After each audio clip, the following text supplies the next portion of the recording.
guys, pupuntahan natin yung mga tanim ko.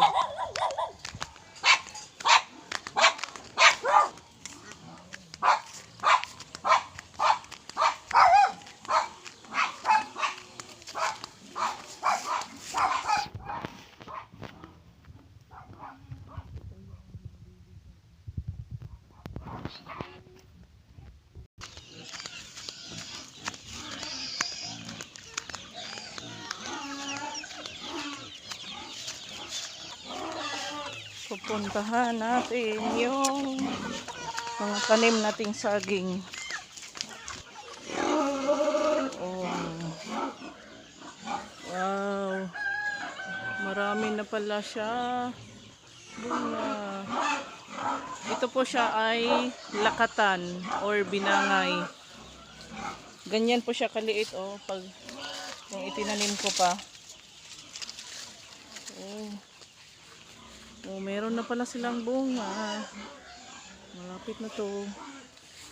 Ito po siya ay mga lakatan. Oh, mga lakatan po siya. Malapit na din to. Oh. Ito rin isa. Lakatan yan. Ito, maliit pa siya. Maliit pa. Meron din kaming mga sili. Mga chili. Ito. Ito, lakatan rin. Ito. Lakatan.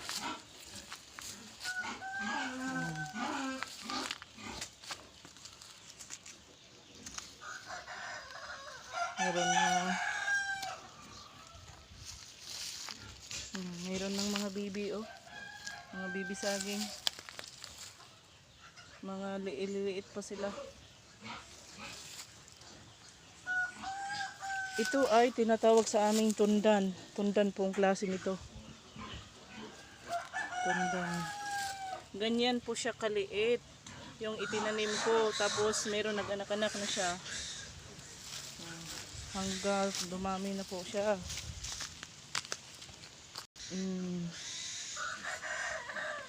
Marami na tayong saging. Ito po yung kubo-kubo ko. Diyan po sa kabila, diyan yung lote ko. Yan. Ginawa kong Tyros livestock farming. Diyan po yung babuyan ko diyan oh. Doon sa taas yung mga manok. Doon sa kabila, mga saging din. Nahati lang siya kasi merong kalsada. Oh, malapit na din to mahinog oh. Malapit nang mahinog. Ito ay kardaba o saba. Saba po siya. Oh. Malapit na ding mahinog. Oh. See, malaki po yung bunga niya. Nakikita niyo ba? Oh. Yan ay saba. Marami akong saba doon oh, doon sa Tyros livestock farming lote. Marami ako doon. Pero next time na natin pupuntahan. Kasi mayroon pa akong gagawin. Tiningnan ko muna yung mga tanim kong lakatan dito. Ito tiningnan ko.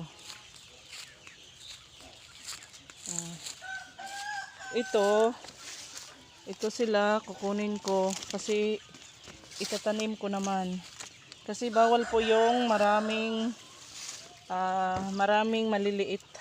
Dapat ganito lang siya. Dapat ganito lang.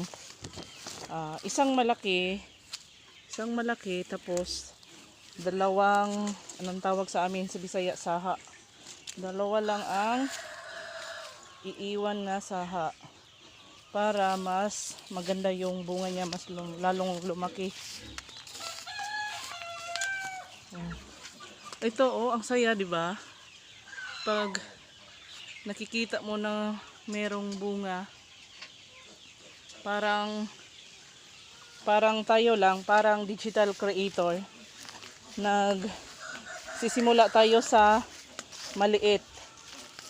Tapos, tinatyagaan lang natin, naghihintay tayo hanggang sa lumago o lumaki yung ating mga follower at mga viewers. Ganyan po, para lang tayong mga tanim. Itinanim natin sila sa maliliit hanggang sa lumaki at meron ng dalang bunga. Ayan. Napakasarap pong tingnan. Kasi yung mga itinanim mo, oh, meron ka ng aanihin, oh. Oh, mga lakatan yan. Oh.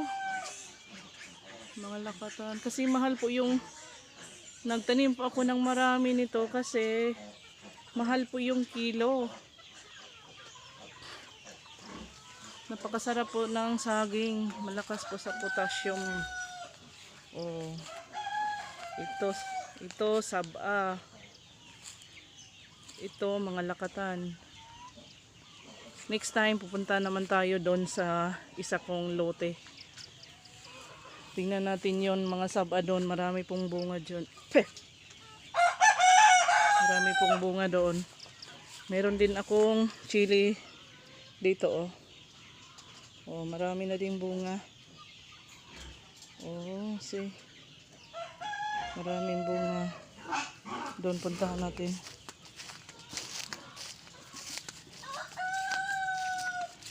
Oh. Chili. Diyan sapa po yan. Kasi nandun po din yung isa kong babuyan. Oh. Oh, maraming hinog na chili. Oh, maraming hinog. Mamaya kukunin ko yan para ilagay ko sa suka. Marami. Oh, diba? Napakasarap pong dalawin at tingnan yung mga tanim natin. Yan, malapit lang po sa mayroon pong kalsada. Oh. Yung mga tanim. Diyan po yung kubo ko ginawa, oh. Nilagay ko dyan yung mga incubator ko. At saka yung mga bisayang manok. Mga native chicken. Next time ko naman ipapakita yung mga baboy ko na bago nagsisimula ako ulit. Kasi lahat doon ng mga baboy ko, wala na po sila lahat. Naubos ni ESF. Oh, merong nakalabas na Rhode Island. Tingnan po natin. Oh, nakalabas po. Mamaya konti, puntahan natin dyan. Next time ko naman ipapakita sa inyo. Kasi pupunta po ako sa loob, magpapakain po ako ng baboy.